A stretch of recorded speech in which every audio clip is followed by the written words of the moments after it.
Halo, perkenalkan nama saya Armi Mardianti. Di sini saya akan membahas materi tentang perubahan sosial budaya dan globalisasi. Nah, bentuk perubahan sosial budaya. Bentuk perubahan sosial budaya,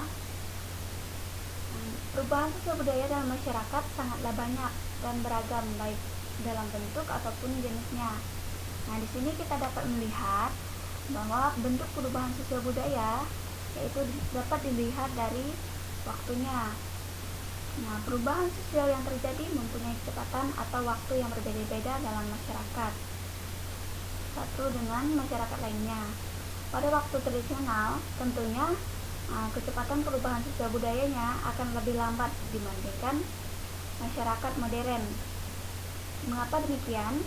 Karena hal tersebut dikarenakan masyarakat modern lebih terbuka dan heterogen dibandingkan dengan masyarakat tradisional. Nah, yang selanjutnya kita melihat perubahan dilihat dari pengaruhnya. Nah, yang pertama itu dapat terjadi karena pengaruh kecil dan dapat terjadi juga dengan pengaruh yang besar. Yang selanjutnya kita akan melihat perubahan dilihat dari perencanaannya. Nah, perubahan sosial misalnya direncanakan atau perubahan yang direncanakan atau plan change merupakan perubahan yang memang diinginkan atau dikehendaki oleh masyarakat atau pihak yang menginginkan perubahan tersebut. Misalnya pembangunan yang dapat dikatakan sebagai contoh perubahan sosial yang dikehendaki atau direncanakan oleh masyarakat tertentu. Contohnya yang dilakukan oleh masyarakat Indonesia atau di negara ini sendiri adalah misalnya pembangunan jalan, karena kondisi jalan di Indonesia itu berbeda-beda atau dalam setiap daerahnya tentunya tidak sama. Jadi kondisi jalan yang ada di Indonesia ini sangatlah berbeda-beda sehingga itu direncanakan untuk dilakukannya perubahan. Yang selanjutnya kita melihat faktor penyebab dan penghambat perubahan sosial budaya. Yang pertama, faktor penyebab perubahan sosial budaya yaitu bertambahnya atau berkurangnya penduduk. Jadi, yang menyebabkan perubahan sosial budaya itu adalah bisa jadi dari mungkin ada kontra atau sesuatu yang terjadi pada tempat atau suatu negara, dan bisa terjadi juga karena pemberontakan ataupun kegiatan hal-hal yang negatif yang dilakukan dalam suatu negara tersebut. Yang kedua, faktor penghambat perubahan sosial budaya adalah kehidupan masyarakat tersaing. Nah, keadaan masyarakat yang tersaing belum tentu kehendak mereka. Jadi, masyarakat tentunya Jadi tentunya itu dapat merubah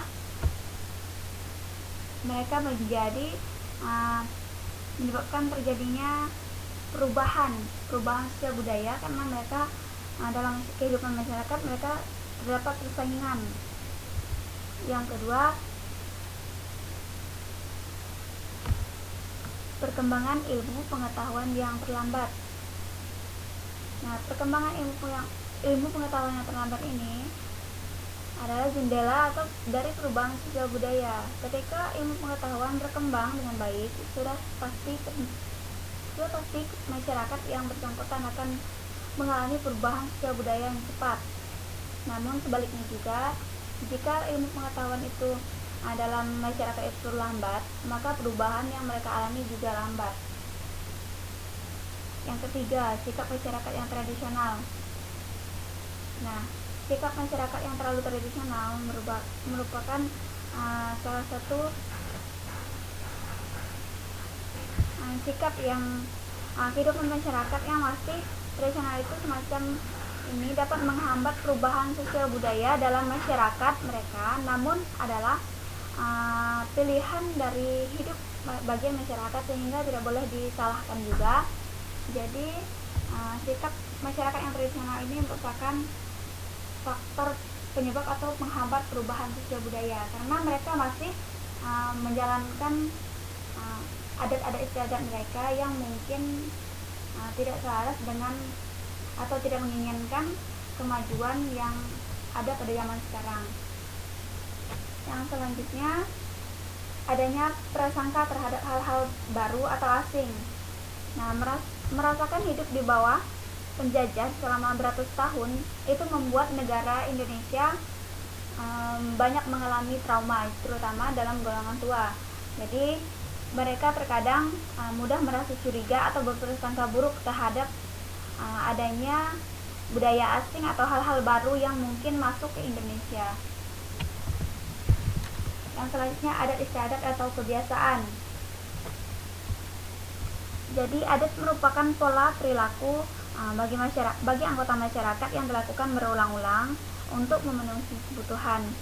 Nah, adat biasanya bersumber dari nilai tradisional yang telah mengakar daripada kehidupan masyarakat dari nenek moyang mereka, dan adat istiadat ini telah mereka nikmati sebagai bagian dari kehidupan masyarakat pada zamannya, sehingga membuat mereka susah untuk menerima budaya-budaya baru, budaya-budaya modern zaman sekarang.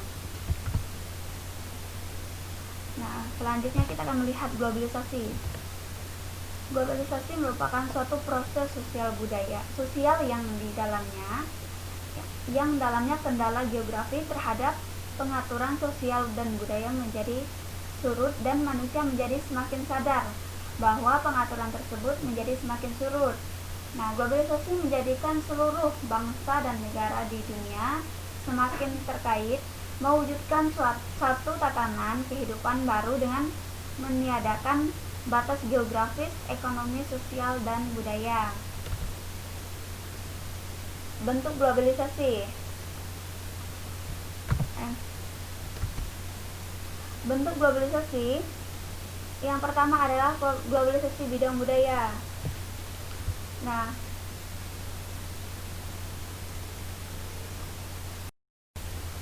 globalisasi dalam bidang budaya ini yaitu globalisasi yang memberikan manfaat, misalnya memperkaya budaya bangsa, di mana budaya-budaya itu dikembangkan lagi. Namun di sisi lain juga memberikan ancaman terhadap keberadaan budaya lokal, karena di mana pada zaman sekarang budaya-budaya asing yang mulai datang ke Indonesia, dan banyak dari orang-orang lebih menyukai budaya asing dibanding budaya lokal sendiri. Yang selanjutnya, globalisasi bidang komunikasi. Nah, komunikasi merupakan proses penyampaian pesan atau informasi dari satu pihak ke pihak lainnya. Globalisasi dalam bidang komunikasi ini dapat kita lihat dari kemajuan teknologi zaman sekarang, yaitu kemajuan teknologi komunikasi. Yang selanjutnya, globalisasi dalam bidang ekonomi, yaitu merupakan suatu aktivitas dan perdagangan secara global dan terbuka. Nah, dalam globalisasi ekonomi ini, berbagai negara di dunia menjadi pasar yang satu dan semakin terintegrasi tanpa mengenal batasan teritorial atau kewilayahan antar negara. Yang selanjutnya yaitu globalisasi bidang ekonomi, bidang iptek, yaitu jenis-jenis di mana jenis-jenis pekerjaan yang sebelumnya menuntut kemampuan cukup besar kini relatif sudah tergantikan oleh perangkat-perangkat mesin. Seperti zaman sekarang yang sudah kita ketahui, yaitu pekerjaan zaman sekarang banyak dilakukan melalui mesin-mesin atau alat-alat teknologi. Yang selanjutnya, globalisasi dalam bidang transportasi. Nah, transportasi ini adalah merupakan, seperti yang kita ketahui, merupakan pindahan alat yang digunakan untuk pemindahan barang atau digunakan manusia dari tempat dari tempat ke tempat yang lain, misalnya seperti alat kendaraan seperti mobil, motor, dan sebagainya. Nah, yang selanjutnya kita melihat dampak globalisasi. Nah, dampak globalisasi ini dapat dilihat dari dampak positif. Nah, dampak positif ini mempunyai misalnya berdampak sebagai berkembangnya perkembangan untuk ilmu pengetahuan dan teknologi, dimana seperti yang kita ketahui pada zaman dulu tidak ada alat-alat teknologi, tidak terlalu banyak. Nah, sedangkan zaman sekarang atau modern ini kebanyakan suatu pekerjaan atau kegiatan itu menggunakan alat teknologi. Jadi dapat mempermudah suatu pekerjaan atau sesuatu yang dilakukan masyarakat Indonesia, baik itu cara kita bekerja dalam suatu yang melakukan pekerjaan yang dalam suatu ruangan, ataupun di dalam kita berhubungan atau berkontak langsung dengan orang, tidak perlu datang langsung. Seperti yang kita ketahui, sudah banyak alat teknologi seperti handphone dan lainnya, yaitu dapat memudahkan kegiatan kita. Dan selain dari itu dapat memiliki dampak yang negatif. Nah, dampak negatifnya adalah karena seperti yang kita ketahui pada zaman sekarang, sebagai contohnya perkembangan teknologi informasi melalui peralatan yang canggih, yaitu telah menjadikan berbagai informasi antara bangsa dapat diakses tanpa pengawasan negara. Jadi dalam dampak negatifnya ini yaitu seperti banyak dalam teknologi ataupun media sosial, yaitu dapat menyebabkan pro kontra terhadap baik itu sesama di dalam negara ataupun dengan negara lain, karena banyak tersebarnya berita-berita yang hoax karena akibat dari era zaman sekarang, yaitu menggunakan sosial media zaman sekarang. Baik, saya Kristiana Dewi akan menjelaskan mengenai dampak negatif globalisasi. Nah, seperti yang kita ketahui tadi, kita melihat globalisasi itu sendiri mempunyai dampak positif dan dampak negatifnya. Nah, untuk mengetahui apa saja dampak negatif globalisasi, nah di bawah ini sudah ada yang pertama, itu westernisasi, yaitu suatu perbuatan seseorang yang mulai kehilangan nasionalisme dengan meniru atau melakukan aktivitas kebarat-baratan. Nah, makin cepatnya arus informasi yang diperoleh di era globalisasi menyebabkan berbagai macam pengaruh muncul dalam perubahan sosial budaya. Arus informasi yang berkembang cukup cepat menyebabkan interaksi masyarakat dengan masyarakat lain makin intensif. Nah, gaya hidup yang bermewah-mewahan, gaya rambut kepirang-pirangan, pergi ke klub malam, dugem adalah beberapa di antara contoh perilaku westernisasi. Nah, westernisasi dapat terjadi karena masyarakat sering menyalahartikan antara westernisasi dan modernisasi. Yang kedua itu demoralisasi. Nah, apa itu demoralisasi? Yaitu globalisasi yang terjadi menjadikan paham-paham barat untuk masuk secara leluasa ke Indonesia. Paham-paham tersebut belum tentu sesuai dengan nilai yang dimiliki bangsa Indonesia. Hal ini menyebabkan nilai-nilai sosial masyarakat semakin memudar. Nah, masyarakat itu mulai meninggalkan nilai dan norma sosial mereka. Memudarnya nilai dan norma sosial ini pada akhirnya dapat menyebabkan munculnya dekadensi. Nah, dekadensi moral atau demoralisasi adalah menurunnya atau merosotnya akhlak dari moral seseorang. Baik, selanjutnya kita lihat yang ketiga itu ada kesenjangan sosial ekonomi. Nah, tidak bisa kita pungkiri lagi bahwa kesenjangan sosial ekonomi saat ini terjadi di berbagai daerah. Kesenjangan sosial ekonomi yang terjadi ini salah satunya sebagai akibat dari globalisasi. Nah, apa sih yang dimaksud dengan kesenjangan sosial ekonomi? yaitu perbedaan yang tajam antara satu kelompok dengan kelompok lain dalam berbagai bidang sosial dan ekonomi. Selanjutnya, kriminalitas, sesuatu yang tidak asing lagi bagi kita. Kriminalitas ini dapat juga disebut sebagai segala bentuk tindakan yang melanggar norma hukum. Nah, kriminalitas ini kita ketahui ya semakin merajalela, adalah bentuk lanjutan dari segala macam sosial yang muncul di masyarakat. Dari hari ke hari, media massa baik cetak, media online maupun media elektronik didominasi oleh berita kriminal, mulai dari pembunuhan, mutilasi, pembuangan bayi, penculikan, penipuan, korupsi, dan lain sebagainya. Oke, lalu apa yang menyebabkan terjadinya kriminalitas? Nah, yang faktor-faktor penyebab terjadinya kriminalitas yang itu seperti adanya pertentangan dan persaingan. Nah, hal itu juga akan menyebabkan terjadinya kesenjangan sosial ekonomi, berbeda arah dan tujuan, tetapi tidak bisa menyelesaikan masalah tersebut. Yang selanjutnya itu seperti perbedaan ideologi politik, kepadatan dan komposisi penduduk, perbedaan kekayaan dan pendapatan, dan mentalitas yang labil. Selanjutnya kita lihat pencemaran lingkungan. Nah, ini sangat nyata dalam kehidupan kita. Pencemaran lingkungan itu membuat lingkungan menjadi tercemar. Nah, maksudnya masuknya perusahaan asing dan pembangunan sebagai proses dari globalisasi telah membawa perubahan pula dalam lingkungan alam. Berbagai kemudian telah kita rasakan sebagai dampak dari globalisasi ini. Namun demikian, proses deglobalisasi yang tidak dibarengi dengan analisis masalah dan dampak lingkungan sering menimbulkan malapetaka, yakni berupa pencemaran lingkungan. Hal itu diakibatkan oleh teknologi dan alat mesin yang digunakan oleh pabrik, pengolahan ataupun industri. Selanjutnya, kenakalan remaja.